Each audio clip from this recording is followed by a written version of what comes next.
Alpha Omega.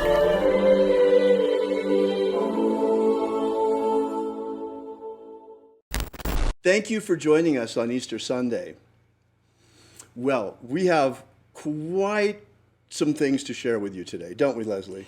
Yes, in fact, a number of really amazing revelations will be revealed to you today. A lot of things coming up here. I am Bishop David Griffin, and I'm here together with Reverend and High Priestess Leslie McQuade. Now, Leslie is both a Reverend and a High Priestess, as she is both an ordained minister, and at the same time, she is also a Wiccan High Priestess. And how that came to be is going to be an interesting story that Leslie will tell you today. As for me, I've been involved in esoteric studies for a very, very long time. And actually, the whole thing began for me when I was a kid. And growing up as a teenager, I began to realize that there must be more to Christianity than what I was experiencing. And it seemed to me that the message that we were getting in the Bible was only part of the story. Because we were hearing the message that Jesus was giving to the masses, but very little about what Jesus was teaching his disciples. Seems a little strange, doesn't it? What we would like to share with you today are a whole bunch of interesting things. Today is a very special day. In fact, it's a historic day. Today is a weird Easter, no? Very strange. For the Very. first time in almost 200 years, the egg celebration at the White House will not be taking place. Oh, that's so sad. It's tragic. It's tragic, and many, many other things. Believe it or not, there are today people who are being arrested for going to church. Well, if not arrested, ticketed. It's been going on for a week already. Folks, we are in a serious situation here. It's very serious, no, Leslie? It's incredibly serious. We are all under house arrest. We are involuntary prisoners in our own homes. Exactly. And there is absolutely no reason for it. This should show us just how quickly freedom can disappear. In fact, freedom can disappear very quickly. Look what happened to us. So fast, just because of a virus. Might not have even been a virus. Had they said it anyway, we would have all reacted the same. What we have shown here is just how quickly humanity will acquiesce and put up with totalitarianism. I mean, we are, for all purposes and effects, under martial law already, at least for now. Our ancestors would be absolutely horrified to see us in these conditions. Absolutely. It's really, really horrific what is happening to us. Now, you may ask, so what does all of this have to do with what we're doing here today? Well, we're here gathering today in a religious, spiritual service and webinar where we're going to be transmitting important information on Easter Sunday in the last remaining refuge where we can actually gather together today. I mean, that is not cool. Not at all. Here we are in cyberspace, which we all know is heavily censored already, and now it's taken away from us our ability to physically assemble, to gather together as a group, even to go to church on Easter Sunday. That is astonishing, the lack of freedom that we are now experiencing. About what a travesty it is that we can't gather physically today. That's right. And people are actually getting ticketed for going to church today. And we're talking about just how horrible it is that our freedoms are being trampled on the way they are. They've even announced that in certain areas of the United States, big box stores such as Walmart and Home Depot are going to have police checking people's carts as they exit to make sure they have not purchased any unnecessary items, or perhaps that they have purchased more items than they were allowed under rationing. This is in the UK that we saw that happening, but it could happen here, folks. Look how fast it happened with this virus situation that we find ourselves right now under house arrest, imprisoned in our own homes. That's basically what's going on. Can you believe that? On Easter Sunday, they're giving out tickets. There are towns giving out tickets for people going to church. People who have never even gotten a speeding ticket, 80-year-old little ladies who just go back and forth to the market and to church are getting these massive tickets and being threatened with jail time simply because they choose to go to a parking lot and sit in the isolated environment of their car to listen to the broadcast of their favorite preacher on their own radio. Exactly, because they're sitting in the parking lot of the church. They're not allowed to do that. I mean, they're following social distancing guidelines. Yes. Folks, what this shows more than anything is how precarious our freedoms are. They could be gone tomorrow like that. I think we're going to come out of this okay this time, relatively okay. But there are people, folks, that want to establish a totalitarian world government. Make no mistake. Make no mistake. And they would do anything to get to it. And our freedoms are in the way. This, it seems, was just a test run. People wanted to see what was going to happen, what's going on. How pliable we are, how willing we are to go along with the rules. How much we'll put up with it. How many people think it's fun to play disaster movie? Ooh. Look, here's someone, holistic vegan. A man in Manchester here in the UK was delivering food to his sick mother and was set up on by police. It's out of control. It's completely out of It's control. completely out of control. But folks, you know that this fits Christian prophecy perfectly. Now, whether this is the realization of prophecy or they have been scripting their world takeover attempt using Christian prophecy, which comes first, the chicken or the egg? But here we are, Right. where they actually are trying to take over, and they are trampling our freedoms today.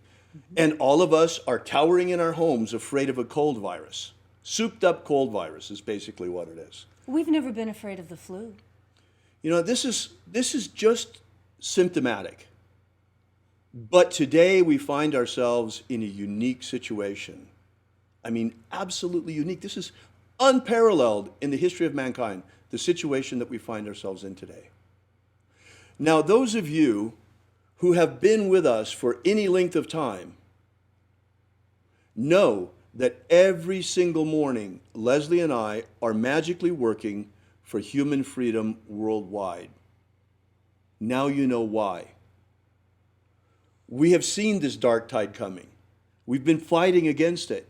We've been trying to turn the Titanic around and get it away from the iceberg. Encouraging people to help us Right. lend their energy. Right, to the cause of human freedom. When our freedoms are so precarious, on the edge of a razor blade, and could be gone tomorrow. In fact, according to Christian prophecy, the Great Tribulation is coming. And it looks like it's upon us, folks. I mean, look around. Look around and look at what's happening. They're already experiencing the Great Tribulation in China. People are being Right. burned alive. Right. You know, there were Overdose. stories coming out of China of the crematoriums burning people who died of COVID-19 and hearing screams coming out of the crematoriums from people that were still alive. I mean, this is happening in the world today. Today. And just because you're not experiencing it face to face doesn't make it any less real or Right. any less dangerous to you personally. I mean, you saw how fast this virus got around the world, and we all got affected by it. So, here we are, folks, in this weird situation. It's absolutely bizarre. Very, very strange situation. Never heard from before in the history of mankind. The whole world is basically under house arrest. All of us. In one way or another. Half the world, but I don't want to exaggerate. Right. But pretty much. By one little virus. That was all the change that it took. Now you see how precarious it is. So now, folks, that's the reason why we chose today, Easter Sunday, to explain to you the true meaning of the rapture. The rapture, of course, we're talking about from Christian prophecy. Most Christians that think about the rapture imagine it as an event. Right. Now, how are they imagining that? If you think about it. It was described to me as people would rise up all at once, and there would just be a massive Yeah, all of these uplifting. people coming out of their graves and flying up to meet Jesus in the air. Sounds more like a zombie movie or an episode of Resident Evil if you've got all of these decomposed bodies suddenly flying up into the air. I mean, it's kind of an unrealistic image, folks. And it's all based on a couple of verses and an interpretation, one interpretation of those verses. Mm-hmm. Well, certainly, folks, the rapture is here. It's right here and right now. This is our last chance to get off this rock before the coming tribulation. And have no doubt, it is coming. Bill Gates has already invented digital tattoos to see whether or not you have the COVID-19 or whatever virus. They're coming with it, folks. They're going to try forced inoculations on the entire humanity, and they're going to put subcutaneous digital chips in our bodies that you won't be able to buy or sell without. You won't even be able to leave your home without permission. We're being chipped like wildebeest in the field. Right, we're being chipped like animals. In fact, we're being herded like animals. In fact, they're trying to cull the herd of human beings. In fact, they'd rather kill us all and replace us all with robots, or as many of us as possible. Don't kid yourselves, folks. We're in the battle of our lives. We are. We're in the battle of our lives. And don't think just because you're Christian, you're going to get raptured out of here and you're not going to have to fight in this battle. That's not the way the rapture works. And don't think that just because you're pagan, that you're removed from all of this and you're in some other little bubble. You're under house arrest today, too. We're all in the same bubble. All of us are in the same boat. Everybody. That's why it's very important that you understand that this is a prison planet. One way or another, we are imprisoned on this planet. We're imprisoned in this physical body, if nothing else. And it has always been through the history of mankind that there has been an elite controlling everyone else. What kind of freedom is in that? The freedom to obey. I don't choose that freedom.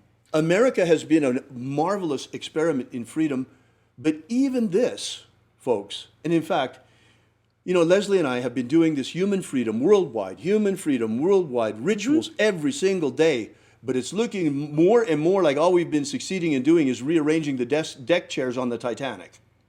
Yes. So, of course we have to fight.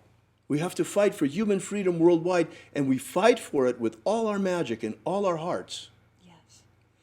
But at the same time, it is important to understand what the rapture really means. The rapture, folks, is not an event. It is a practice, a spiritual discipline that was left to us by Jesus of Nazareth in order to escape this prison. In fact, Jesus Christ successfully escaped, and he left the escape plans to us. We can get out of Alcatraz. Yes, we can. Now, well, who are the guards then? What's going on here? Who are we imprisoned by? What's happening here? Folks, if you take a look around, you will understand that this planet is invaded by demons. Entities from another dimension, from a lower dimension, that hate us. Desperately loathe us. They want us to be gone. And unfortunately, there are human beings and black magicians that are in league with them. Who, for some reason, appear to hate their fellow humanity. Well, they would rather have personal power and lord it over us. That is not going to work the way they think it is. Right. Not at all. Not at all. Not at all. So therefore, it's very important. If I had told you this any other Easter Sunday, you would say, ah, he's nuts. And there are people for sure that are watching this right now that are saying, ah, he's nuts. But you will see. With time, you will see. Yes. What matters is that it was never intended that we human beings should come back incarnation after lifetime after lifetime back to this planet. That was never the idea. This is a garden of souls, folks. The earth is a garden of souls. This is our kindergarten. This is our childhood. This is the first stage of life for us. Every single human being, including you, has a divine spark inside. A spark of divinity that comes from the highest dimensions, inside light.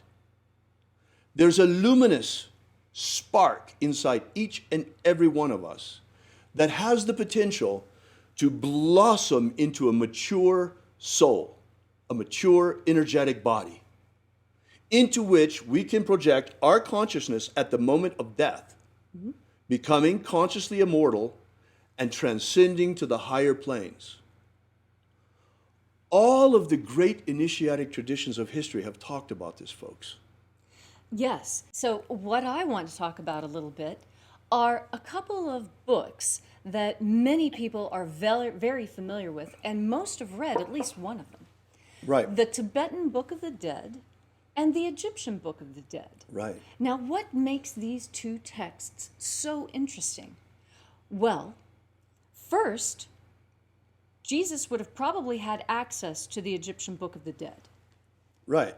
It was in existence at the time of his life.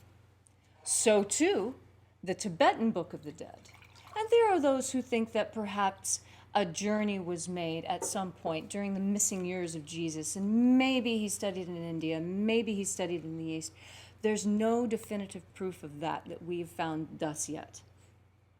That being said, there are amazing synchronicities between the Tibetan Book of the Dead, the Egyptian Book of the Dead, and the process of rapture. Folks, early Christianity did not look at all like it looks today. Things have changed over time.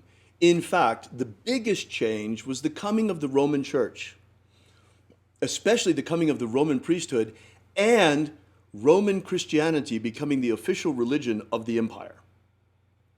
When that happened, it was just a question of years. Magic was forbidden throughout the empire.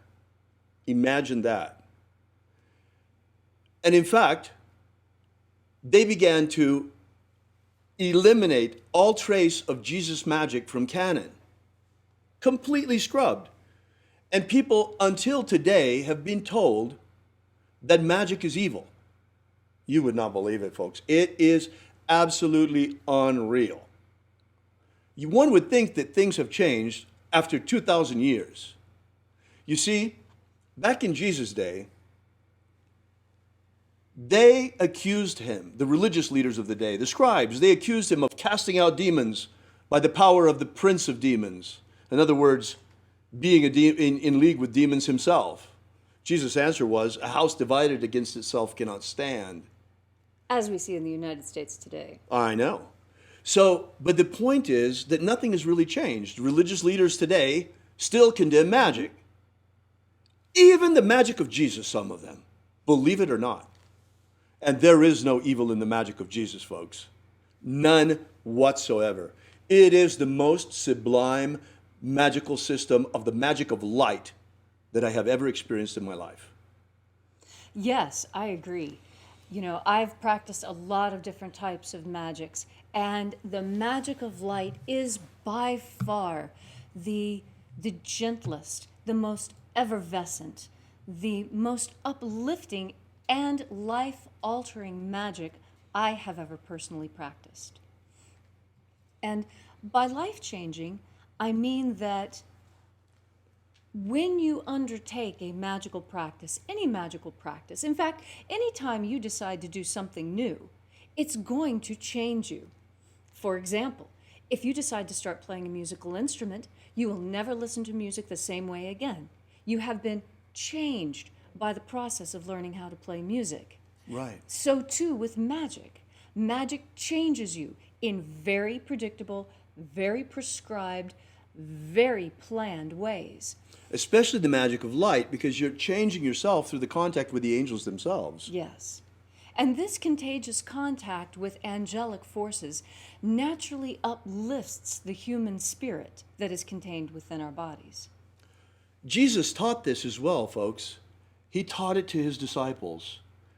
The Romans, I mentioned, tried to eliminate every trace of Jesus' magic, especially the Roman priesthood and the Catholic Church, in the early days of the Catholic Church. They were misguided following the councils of Nicaea, when they established prescribed canon and eliminated certain things. One of the things that got eliminated was Jesus' magic. In fact, they tried to wipe out all trace of it, but they weren't able to. The bishops of Egypt, some of them, were clever enough to bury some of the most sacred texts beneath the sand so the Romans couldn't get at them. And one of these was recovered in 1769 near Thebes in Egypt, near Karnak, in fact, in a document called the Bruce Codex, which contains, in my opinion, two of the most important documents of spiritual treasure of the Western world. The first and second books of Iao. The first book of Iao and the second book of Iao. The first book of Iao contains the magic of the treasuries of light. That is what Leslie and I have been sharing with you now on a daily basis for almost 2 years now. Yes. Every single day, you opening the treasury of light, a different treasury, and working our way through the entire system. And also doing some work with scrying on our own to get to know the system thoroughly. Mm-hmm.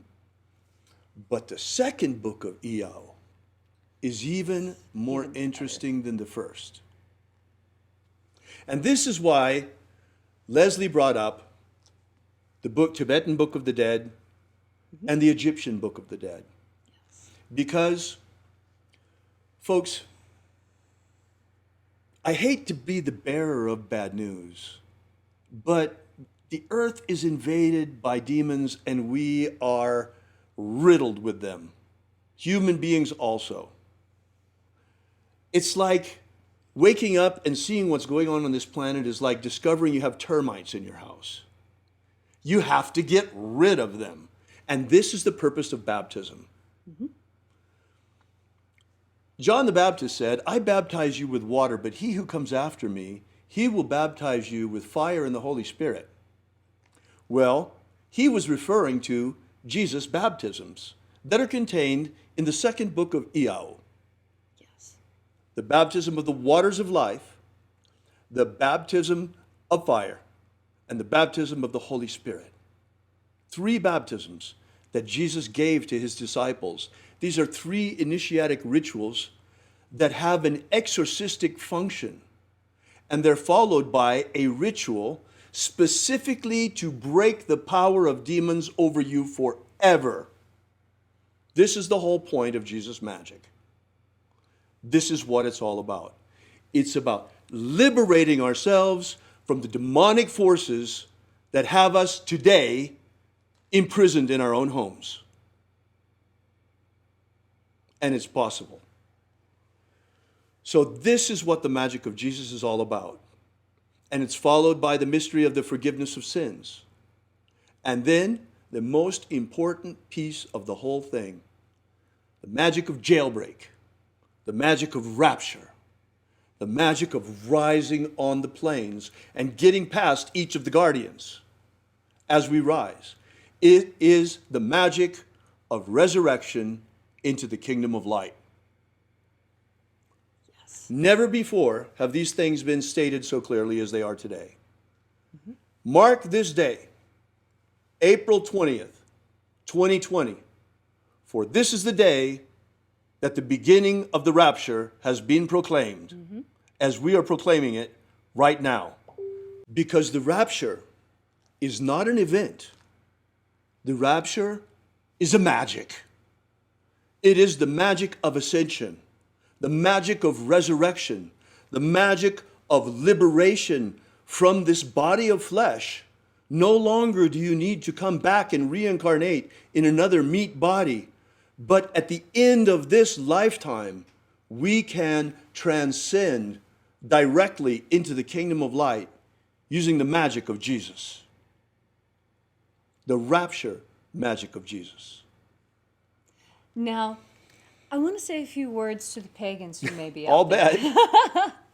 Because, well, for one thing, you need to know how I came to hold the opinion that I have. Because I have, and anyone who has known me has known that I have been very adamant in my criticism of Christianity. And there are many points that Christianity deserves to be criticized for. Yes, the Inquisition was hideous, and they should be criticized for that. However, I counter. Have they not changed their ways? Is there no better sign that the magic of Jesus can move on people's hearts and change them than the fact that Christians no longer seek to burn witches? Now, another thing that perhaps may surprise you is that I am absolutely now comfortable with Christians and Christian magic. This was not always the case for me because I had some baggage, which a lot of pagans do have baggage from this. Something that is very, very difficult for pagans is to understand that if you're really going to be a polytheist, it does include Jesus and Yahweh and God and those Christian concepts. If you're going to be a real polytheist, then that means many gods. That means accepting this on an equal basis. That's not as difficult as it might sound. Now, if it is difficult, I'll tell you why it was difficult for me. I was under a mild form of demonic possession. It had to have been the case because every time I heard the name Jesus, I could feel the hackles on my neck going up, like, wah, wah. For a polytheist, that's not a very normal reaction. Not at all. And not so, if you're walking your talk. Right. So I had to step back and take a look at that. Now, why is that? Why is it that I feel such an upwelling of emotion at the mere mention of the name? Well, who else feels such an emotional upwelling and reaction when the name of Jesus is said? Have you ever seen The Exorcist? Right. Jesus was the greatest exorcist who ever lived, folks. He's the greatest magician who ever lived as well. And even the mention of his name has an exorcistic function. Imagine the power of his magic. And this is what I'm encouraging you to do. As a pagan, just very gently with yourself, if you happen to have trouble with Jesus and Bibles and Christian crosses and other things of this nature, I encourage you, just go into any mirror and look into your own eyes and say, why does the name Jesus bother me so much? And then listen and see what you hear. You will be astonished at the that's going to come flooding out of you. And when this happened to me, I was nonplussed by the whole thing. I thought, well, what is this? I've never considered myself to have a demonic possession. This is ridiculous. I'm a perfectly nice person. I get a little wild if I've had a drink or two, but doesn't everyone? And then I realized it didn't necessarily have to be something that I was conscious of. That in a world filled with demons, filled with demonic possession, where even the images of the television are demonic and torturous and painful, this could have come simply from contagion. Just like contact with the angels raises you up, contact with demons drags you down. Right. And I realized that just living in this world was enough to get the stink of demonic energy on me such that it needed to be cleaned off. And this is the purpose of baptism. But don't kid yourself. Christian magic is not, or Jesus magic is not the only form of exorcism, by no means. No, the Tibetans have an incredibly effective form. Very wealthy. They've got the big purba that they use, and drums and horns. But all of the great initiatic traditions are concerned about banishing these demons. Also, shamanic traditions, dark shamanism that a lot of people don't want to talk about, where you use somewhat malevolent forces. That's war magic. Dark magic is, there's a war magic that can be used. But even shamans use depossession to pull out the negative entities. And how many ancient cultures believe that all illness, all human suffering, all sickness, all pain come from demonic infestation? In fact, that can be argued even today. Yes. In fact, we could say that we are right now, all of us, imprisoned in our home by demons. At least those who are possessed by demons. If it's viral demons or whatever you want to call them. Sure. Yes. You know? How many angels can fit on the head of a pin? How many demons can fit inside of a virus? It's an equivalent question. Right.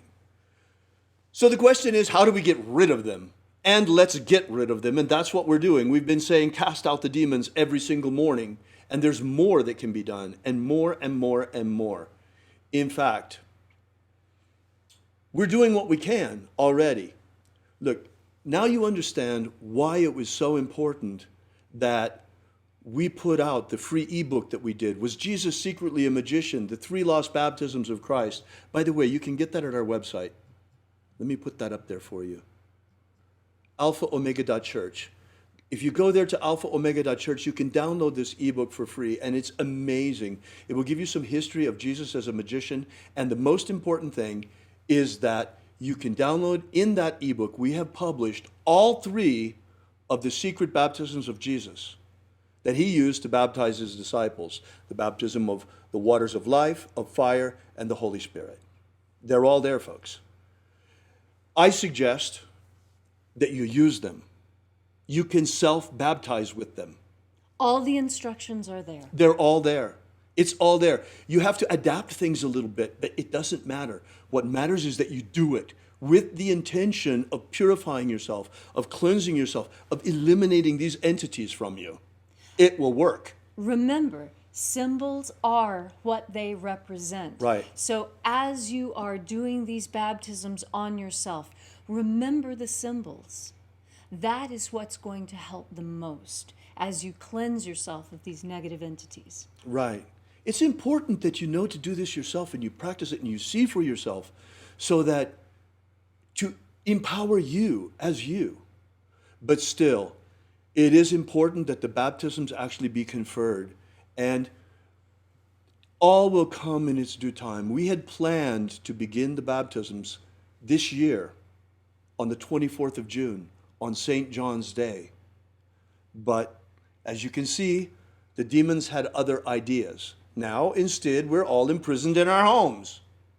But I promise you this, the day will come when we are free to communicate baptism on the 24th of June, on St. John's Day. And we will begin to communicate the baptisms to those who would like to have them. As John baptized in the desert, so do we. There's a reason for that.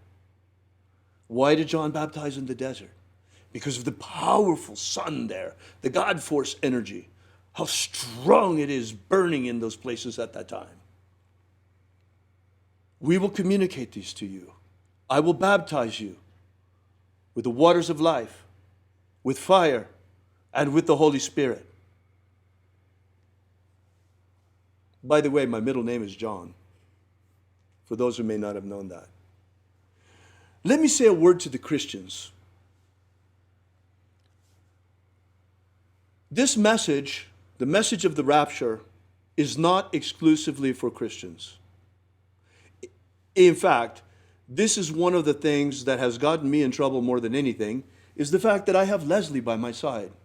Hi. A pagan high priestess, which I have insisted on from the very beginning. We have been berated by certain religious leaders, folks, for that. I've been accused of many things, but mostly they don't like the fact that Leslie is here. Too bad. The message of the rapture, the magic of Jesus, is for all who want to practice it, not just one sect or another. This is a magic of liberation, folks. It is the patronage of all humanity, of all human beings. The magic of freedom, the magic of ascent, the magic of resurrection unto eternal life in the kingdom of light. The kingdom of light is a very real place, folks. It is a dimension at the speed of light. And that's where we're going using this magic. But the bad news is, this is our last chance, folks. Like I said, we've been trying to turn the ship around, avoid the iceberg, turn the Titanic around. So far, we've only been able to rearrange the deck chairs. That's why today that we're all imprisoned in our homes, we are bringing out the magic of rapture and the message of the liberation that comes with the magic of Jesus. Now, it's very true that this message is not just for Christians, because in fact, in Jesus' day, there weren't any Christians yet. There were only those who followed him. And those who followed him came from every stripe and description. Right. Mary Magdalene came from the city of Magdalene, which was a port city, very much like Alexandria, and had every religious and magical stripe that you could think of there. And yet, with all those different choices in front of her, she chose the magic of light. And I believe I know why. You see, when we're talking about the rapture, that's a thing that we get to experience. Easter talks a lot also about the resurrection. And this, I think, is very important because I want you to understand my understanding of what the resurrection is through my particular lens. I've studied a lot of different cultures and a lot of different magical systems in my past. And the resurrection fascinates me. And one day in meditation, I received an answer to my question. What is so important about the resurrection? I mean, it just seems like a strange story to me. For pagans, the most important idea, the thing that you really need to understand, is that it wasn't the cross, it wasn't the torture, it wasn't the moving of the rock after 3 days. It was the fact that he could leave his body at will and return, even when the body was, for all intents and purposes, physically dead. No discernible heartbeat, no discernible breath, no blinking, stick a needle in his eye, he doesn't flinch. Okay, must be dead, take him down, put him away before he stinks, right? It is amazing that someone could physically disconnect their spirit from their physical body, leave, and then come back and reanimate that body. That is a magical power that I am awed by, to be quite honest. I have seen some really incredible acts of magic. I've seen telekinesis. I have seen levitation. I've seen some really kind of startling, freaky things as well when I was hanging out with the Indians. But I have never seen anyone who has the ability to die and come back. That is a magic beyond all others. And what that says is that his light body was so fully intact and so functional that it was ready right when he needed it. And he could just bloop, step right into the new suit and out of it and back in and out again.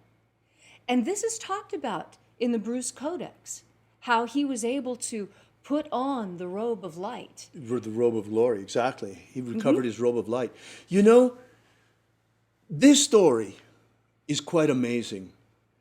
And it's very important for the Christians out there to understand that Jesus' main message was not salvation. His message was abundant life, here and now. And you can have all the life you want.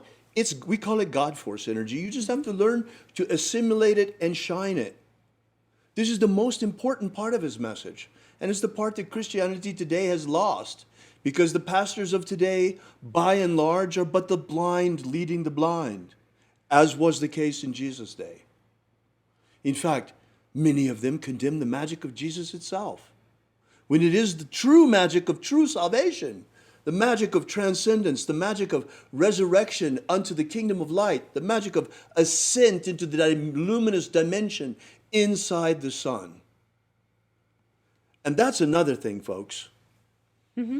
Why is it that humanity still today apparently can only imagine life on other planets and not life in other dimensions? Why do we have to think that there could only be life on a planet in another solar system? Why not? Why can we not even imagine that the stars themselves are teeming with life? Life not like what we know, because it's a luminous life, not material.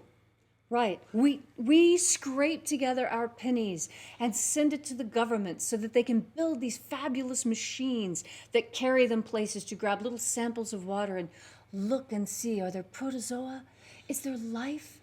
And all you need to do is open yourself up to the possibilities of life inside of stars, life inside of dimensions, multiple layers of life living on life in an amazing interconnected four-dimensional web, 5 dimensions. In fact, mathematicians have already proved that we live in a universe that is constructed on a structure of 11 dimensions. Wow. We have access to only 3, and peripherally of a 4th one. So why do we think we know what life is? Why do we think we know where it can be found? Those who practiced in the past ancient magics, in fact, had more knowledge of life in other dimensions than we have. Although that is changing. There's a very startling development. There are those who are experimenting with going into other dimensions through the use of hallucinogenic drugs and electrical wires. The problem with that is you don't have any roadmap, and you're just being dragged off to who knows what, and they run smack into these demonic clockwork elves. A lower dimension, because Right. the drugs are pulling them down. Right. Folks, all you really have to do is open yourself to the angels. They will come. And it's really wonderful when you're using the magic of light of Jesus, because the magic of the treasuries of light is astonishing in terms of contacting the angels. And once you contact them, the contagious contact with them, because they are reaching down to you from the kingdom of light, from the universe of light, from the luminous dimension inside the sun, and contact with them changes your energetic body, your nature, so that you become more luminous yourself. This is what the magic of light is all about, in all of its forms. Yes. Yes. By the way, something occurred to me when you were talking before, Leslie. Yes. You know, you're right. Yeah, okay, I get some grief because of the fact that I insist on including you. Oh, but you don't know how much grief I get for including him. I know it goes both ways. Hey, well, we're in good company, because guess what? Jesus got the same grief in his day for including Mary Magdalene. And she, I'm sure, got the same grief for hanging around with him. And she was one of his closest, if not the closest, disciple. And just for the record, no, she wasn't a prostitute. She was a free woman, unmarried. Right. And because she was a free woman, unmarried, in a time when most women her age already were married, that is why in the 1300s, preachers started describing her as a harlot, because in the 1300s, remember, now we're getting back into the Inquisition, now we have to Right. stamp down free women. Right. This is when she adopted that, when that moniker was given to her as part of the Inquisition. It was not even part of the ancient Council of Nicaea. Well, you'll be happy to know that in the first and second book of Iao, when Jesus is talking to his disciples, in fact, some of the most important interactions are with Mary Magdalene, who was one of the disciples. In fact, he called her his best disciple because she was able to grasp his message better than anyone else he taught. Right, right. So, you know, the fact that the magic of Jesus is back, folks, is a big deal. It's a huge deal. In fact, it is the second coming of Jesus' magic. Yes. And we're so lucky that it's back. But it's going to be challenging. It challenges a lot, especially people who are very sectarian in their views, that think it should only be for our group and not for that group over there. Well, I'll tell you this, though. We're putting it out there for everyone. All who would practice. All who would practice. All who would practice. But the prophecy says there will only be 144,000. What does that mean? What this means is that, okay, we are right now in the end of days. We're about to enter into the period of the tribulation. I think it's going to be postponed during our lifetimes. It will probably be the next generation. Because first, the rapture has to have its time. The time for this mission has to first exist so that we have the opportunity to practice. We have the opportunity to leave at the end of this incarnation. But this is the last chance. At the end of this incarnation, for those of you who decide, instead of to transcend and become the luminous being you are destined to become, if you decide to keep coming back, things are going to get worse, folks. It's a lot worse. It's not going to be... It's going to make the lifestyle of Upper Paleolithic mammoth hunters look like a picnic, okay? Just so you know, it's really going to be incredibly uncomfortable. Well, they certainly don't want us to have a lot of freedom. And maybe we can push this off for a while so that we have enough freedom in order to practice and to spread this message, and that you have the opportunity to practice, and that you also have the opportunity at the end of this lifetime. And that's very important. We are not advocates of suicide. No. We are advocates of proper preparation for death. And that's what is important. That's why I mentioned the Egyptian Book of the Dead and the Tibetan Book of the Dead, because these are training manuals for the process of death. Right. And we also have this in Christianity in the first and second books of Iao. In fact, the book of the practice of transcendence of rapture is in the second book of Iao. And it's much simpler in the texts that Jesus left than it Very is in the, oh my straightforward. goodness. The Egyptian Book of the Dead, oh my goodness. And the Tibetan Book of the Dead is even more complicated when it comes to figuring out what you have to remember, what you have to do. The Egyptians were pretty clear. You know, when you get to the other side, don't walk on the ceiling, don't eat feces, don't drink urine, you know, don't walk through people. You know, there's certain rules of protocol Right. listed in the Egyptian Book of the Dead of how you're supposed to act as you're making the transition from the meat suit to the light suit.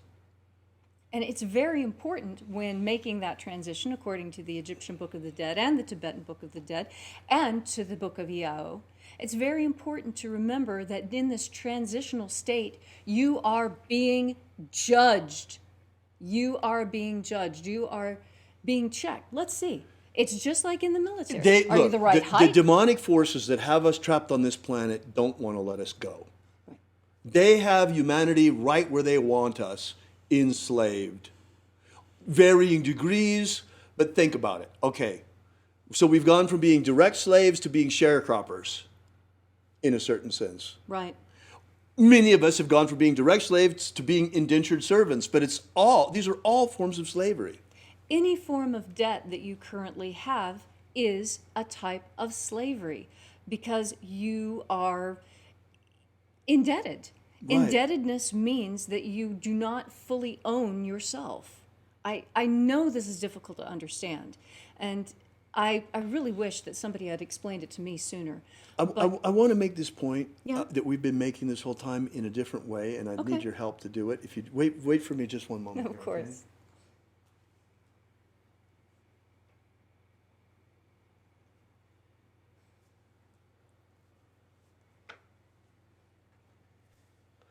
I think you've seen this before. Join me up here where they can see it too. Okay. There we go. I think you've seen this before. Every morning for the last more than 2 years, we've been out there with a staff like this one, if not this staff, saying, set my people free. Yes. Set our people free. Set our people free.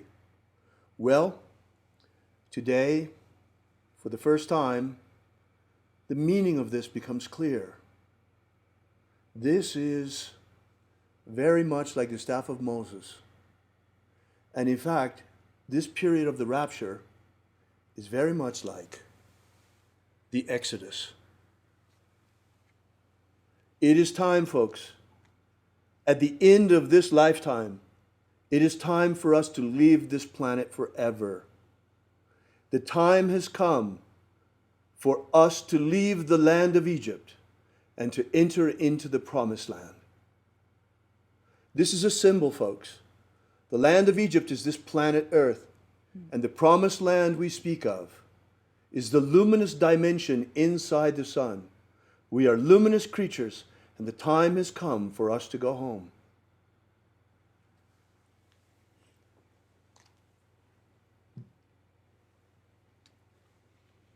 So we urge you, begin with the practice of the magic of Jesus. Join us in the mornings, daily, or on the restreams of our rituals. Vibrate the names of the angels with us. They will help you. They will guide you. They will help you to assimilate more God force day by day, day by day. Practice the baptisms. Yes. Practice the baptisms. Baptize yourself. Purify yourself with the intention of raising your consciousness and purging yourself of negativity and demonic entities and influence. And really do try it. Go to the mirror. Ask yourself if you have trouble saying the name of Jesus with a smile on your face. Find out why. You may discover that, like me, you have a contagious demonic infestation that needs to be removed in order for you to become more luminous. Right, exactly. And that's the point. I haven't done this because I want to be a Christian. Now, if you really have a huge problem with Jesus, use another kind of magic. I mean, use another kind of magic if you have to, shamanic magic or whatever it is. Yes. But depossess yourself. Yes. This is very important. It's not that difficult to do. In some cases it might be. You might need some help from someone. There's plenty of people out there who are willing to help with this. Right, You can lay hands on yourself. right. You can self-exercise so that no one needs to know what's going on. It's just you, yourself, your eyes, your mirror, your sovereign will, and your full intention to be the most light, most luminous creature you possibly can. And to the magicians out there, remember this. Symbols are what they represent. What is happening also today is that the magic of exorcism is becoming more important than ever before. Let me give you an example. I believe, well, it's very possible. Right now it's impossible to know because they won't test you unless you have such severe symptoms that you almost need to be hospitalized. But I believe that I caught COVID-19. Leslie was here, she saw it. Mm-hmm. But the thing is that even when I catch a flu, it's always so mild that, it's because I have such a strong solar body. And when I caught this, immediately, I took it much more seriously than anything else. Mm-hmm. Leslie remembers, I stopped everything else I was doing for 2 days. Increased my supplements up to 100 milligrams of zinc every day, 4 times a day, 1,500 milligrams of time-released vitamin C, increased my dosage of vitamin D3, vitamin A, all of the things that I could think of to strengthen my immune system that I had here on hand. And at the same time, I used magic of my own concoction, combined with a very ancient magical tradition, which, and simple scientific fact, that the Indians used, the Native Americans, with their sweat lodge. So what I did is from the very moment that I could feel something coming, you can tell, a little bit feverish, a little bit extra mucus, little tingle in the nose.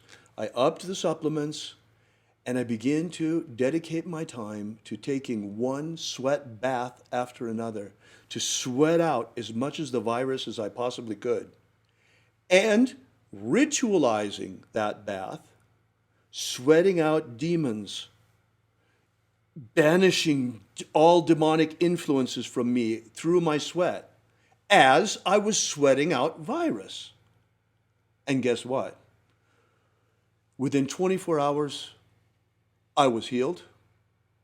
And within 48 hours, there was no trace of it left. I continued the baths for an extra day. I believe that I have vanquished the demons of this virus from myself with only 2 days' effort.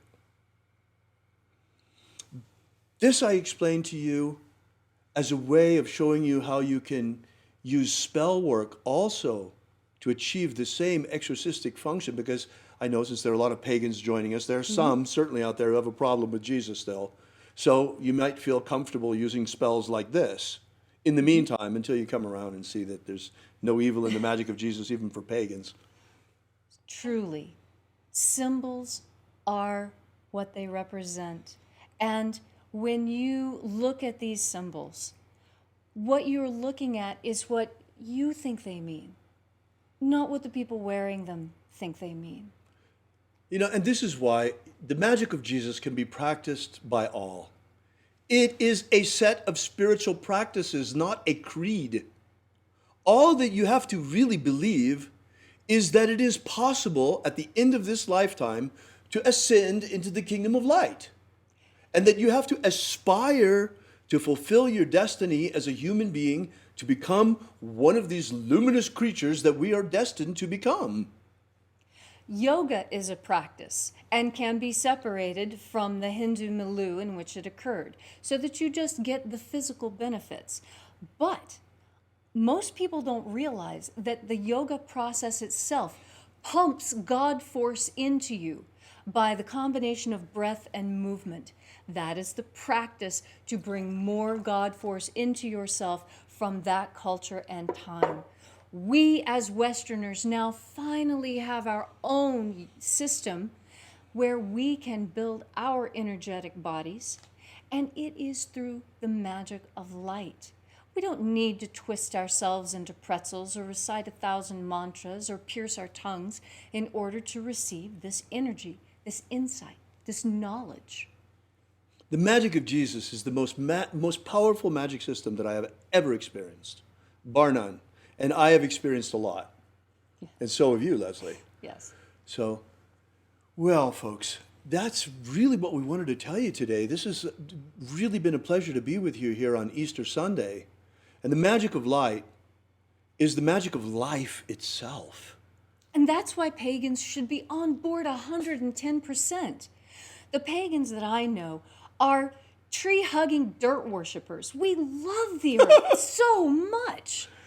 Look, and the Christians that I know are great people too. Look, folks, don't let your pastor tell you that magic is evil, especially the magic of Jesus, because you will simply be rejecting your spiritual inheritance. And pagans, oh my goodness! Do you know how thrilled I was when I found out that there was a Christian tradition that came down to me from my ancestors that contained magic? I was, upon the departure of my grandmother, I received 2 very important books, 2 books that have absolutely changed my life. One was Bernard McQuade's Preacher's Handbook. Oh, wow. My great-grandfather on my father's side was an Episcopalian minister.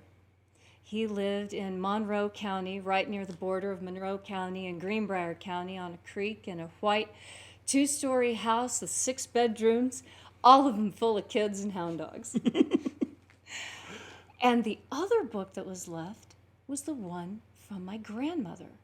She had converted to Catholicism, and I had what had been given to her by her priest, a very old copy of the Order of the Mass.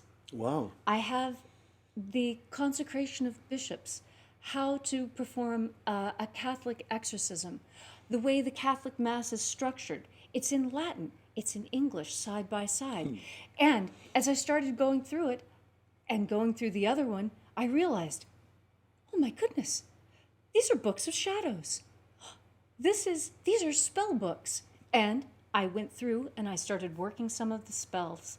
And the magic that is contained there is every bit as powerful as anything I learned from Manny Two Feathers.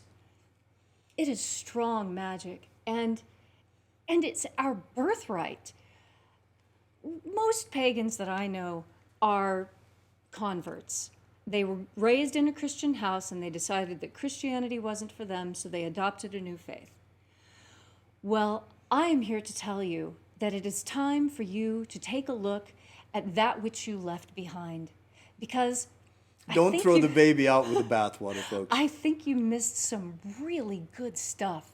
Now, do not listen to the preachers of the past.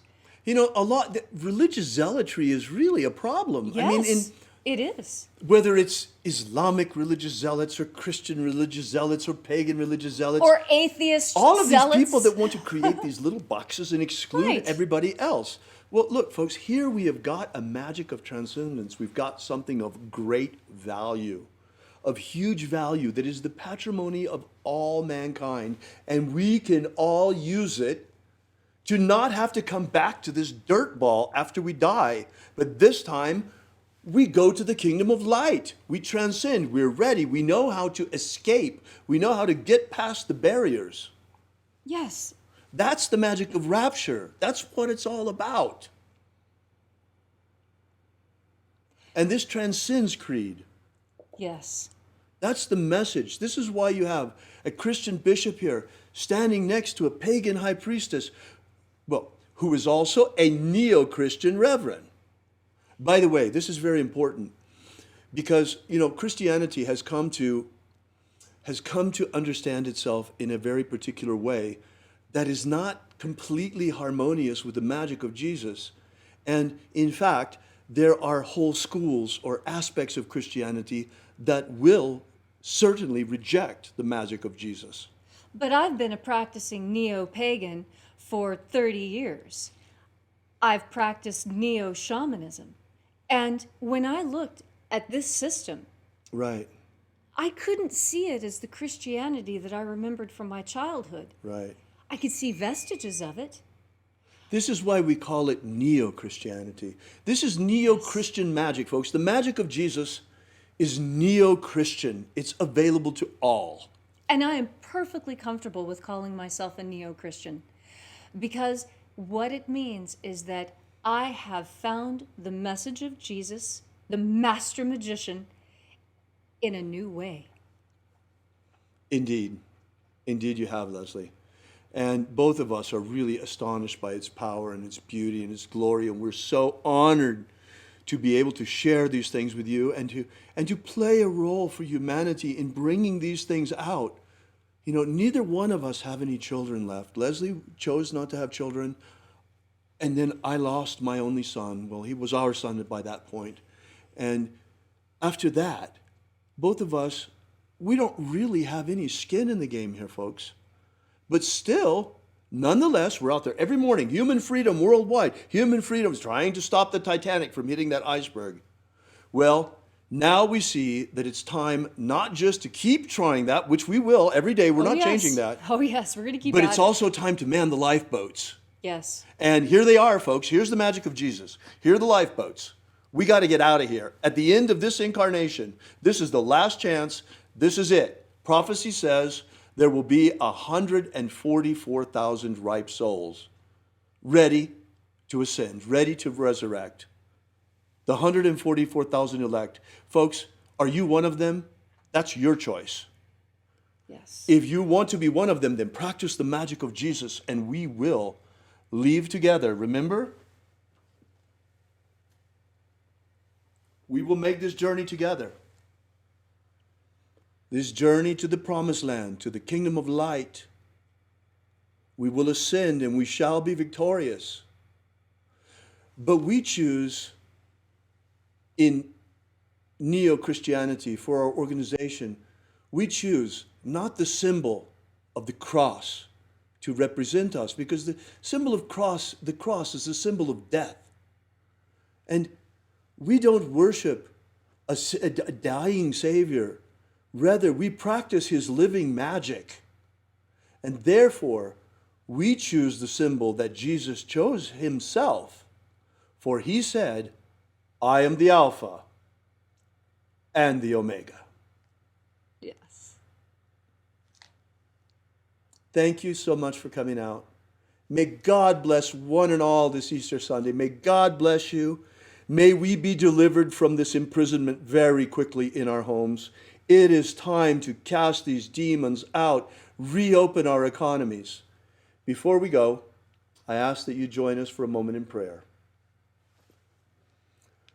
Oh Lord, help us on this path. Help us to transcend at the end of this lifetime.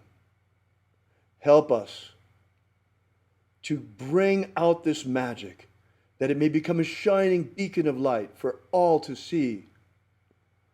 Thank you so much for coming out. We ask these things and thank him in the name of Jesus of Nazareth. Amen.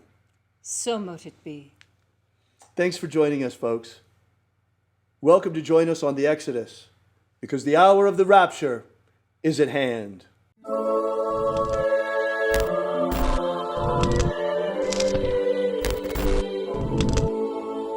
Alpha Omega. Yesterday we released this brand new ebook, Was Jesus a Magician? Give you the basic background of the rediscovery of the lost books of Yahweh, how it happened, why they were repressed, why it is that the magic of Jesus was nearly destroyed and wiped from the face of the earth, and the miracle by which it survived.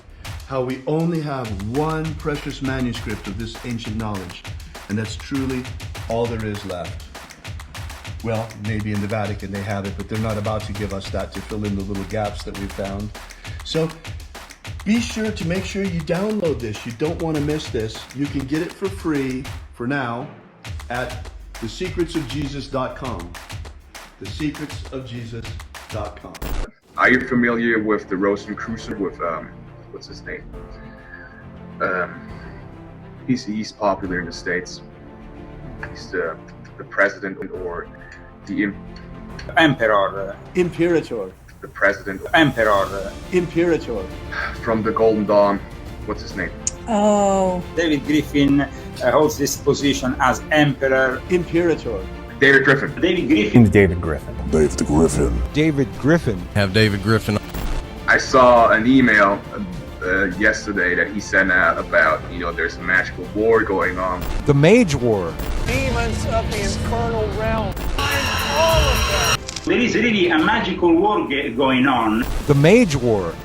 There is a guy called David Griffin who is heading all these magicians. David Griffin is S.L. McGregor Mather's present successor. David Griffin. David Griffin. David Griffin. David Griffin. I'm Golden Dawn Imperator David Griffin. David Griffin. David Griffin. David Griffin. David Griffin. Now David Griffin. There's a magical war going on. So there is really a magical war going on. Alpha Omega.